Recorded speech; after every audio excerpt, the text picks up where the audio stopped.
Hey everybody, how you doing? Hopefully you're having a nice weekend. I'm sure I'm not the only one, but I had a lot of stops hit last week. Really, the week before too. Last couple of weeks, I had a lot of stops hit. While it's not fun getting stopped out, it's kind of exciting to me to have that increased cash position to have available to put to new opportunities. So here's some opportunities that I'm looking at for next week that I thought you'd find helpful. First one here is TRN, railroad name. A lot of strength out of these railroad companies. This one has this area here. We'll call it around $38. There's resistance here in 2014, 15. Couldn't quite get above it there in late 17, early 18. And with its close Friday, it closed uh, above that range. I'll zoom in here to the daily chart. You can see Thursday had a strong day and Friday had a nice follow through. So if it could stay above this, $38 level, I think this one looks really good and definitely one on my watch list to buy next week. Next one here is DCO. This one had this big gap up, probably the earnings announcement there, and then it's just been consolidating those gains. It has this level around $41. It's pushed up against a number of times. So if it can crack above that, maybe trade about 41.50 or so, that might trigger an entry for me. Again, it's nice because your risk is kind of defined. You can, if you want to put a tight stop in, you can put it just under the yellow in case that breakout doesn't hold. Or if you want to get a little bit more room, you can do that as well and put it stop just under that range from the last few months. So DCO is one that I'm watching next week for a potential buy. Next one here is NTR. This is one I own. I have half. I'm down to half my position. I sold, bought it on this retest here. Sold half as it came back to retest those old highs. And I'm looking to add to my current shares. So if it can break above this, we'll call it $59. If it can break back above $59, I'll be looking to add to this name. I like the way it held up. I like the strength it showed late last week as the markets were pretty weak. It kind of hung in there nicely. And I also like to, this area here, we'll call it $59. It's hit this, came back to the bottom of the range. Kind of hit this, came back to the bottom of the range. Hit it again, didn't come back to the bottom of the range. So sometimes it's an indicator that it's going to be ready to break out if it doesn't come all the way back down. Demand's starting to come in a little bit earlier. Buyers are getting maybe a little bit more anxious to buy this. So sometimes that's an indication that it's going to be ready to break out. Again, you never, nothing's guaranteed, and you don't know till it happens. But I like how it's didn't go all the way back down to the bottom of the range here. It's just hanging out right underneath those highs. So that tells me that it might be ready to go. But regardless, if it gets up to $59, I'll be ready to go with a buy. And then you can put your stop on that again if you want to put it tight, just a little bit below that yellow box. That's probably what I would do for the second portion. For my first portion of the shares, I usually give those a little bit more room. It's more of a trend trade. But if I entered this on a breakout, I'd put a little bit tighter stop there. So that's NTR. MSI. Strong chart here. This uptrend line from the beginning of the year. It's hanging in there. It's right there. More importantly to me, this or from a trade perspective, this $125 level, was the highs here in the summer. A couple times, broke out there in August, came back to retest successfully. It's back to retest that again within the uptrend. So if this level holds and it starts going up, I think MSI looks like a nice long idea for next week. AGN. This has a level here, around 192 that's been resistance all these times. It's just kind of consolidating right there. So if this decides it wants to turn up, I think this one could be a nice trade with a stop underneath these lows from a couple weeks ago potentially. But again, just kind of waiting for it to move. I don't know. It's been kind of just churning here for a few weeks. So if it starts moving up, I think this one looks like a nice long. USM. This is one uh, I did buy this on Friday. I bought it right about the current price, but I think it's still a nice setup for next week. So here's the monthly chart. You can see this trend line here going back to 2011. It's kind of starting to move above that a little bit. And then on the daily, this is what triggered my trade. This level here around $45, it had this huge run, bumped up against it again, almost like a little mini cup and handle here. And then on Friday, it broke out. So that triggered my trade there.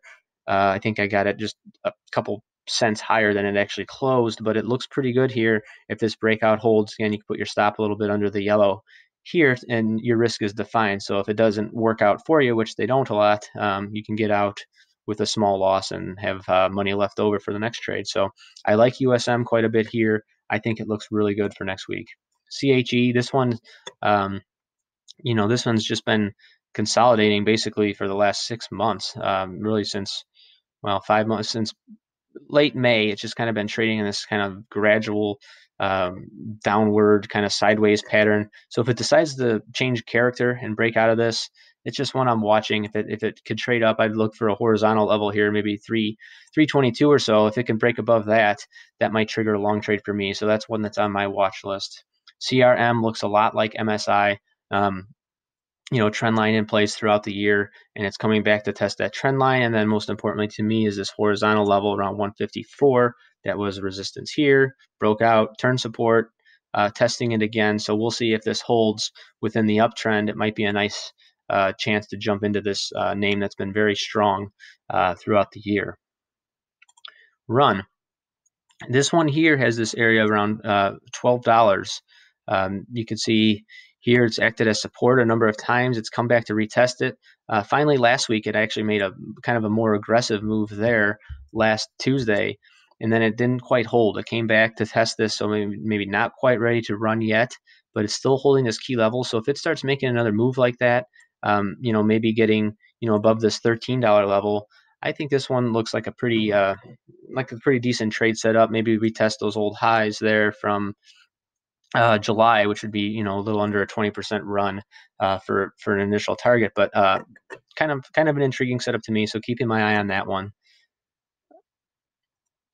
SERV, this one kind of trading in this range here.